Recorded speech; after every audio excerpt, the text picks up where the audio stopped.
First reading, Hosea chapter 11 verse 1, 3-4, 8-9. When Israel was a child I loved him, and I called my son out of Egypt. I myself taught Ephraim to walk, I myself took them by the arm, but they did not know that I was the one caring for them, that I was leading them with human ties, with leading strings of love, that, with them, I was like someone lifting an infant to his cheek, and that I bent down to feed him. Ephraim, how could I part with you? Israel, how could I give you up? How could I make you like Admah, or treat you like Zeboim? My heart within me is overwhelmed.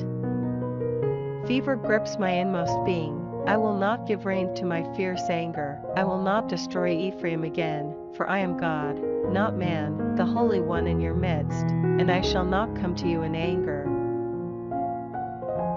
Responsorial Psalm, Psalms chapter 80 verse 2, 3, 15-16. Over Ephraim, Benjamin and Manasseh, rouse your valor and come to our help. God, bring us back, let your face shine on us and we shall be safe. Protect what your own hand has planted, they have thrown it on the fire like dung, the frown of your rebuke will destroy them. Gospel, Matthew chapter 10 verse 7-15. And as you go, proclaim that the kingdom of heaven is close at hand. Cure the sick, raise the dead, cleanse those suffering from virulent skin diseases, drive out devils. You received without charge, give without charge, provide yourselves with no gold or silver, not even with coppers for your purses, with no haversack for the journey or spare tunic or footwear or a staff, for the laborer deserves his keep, whatever town or village you go into.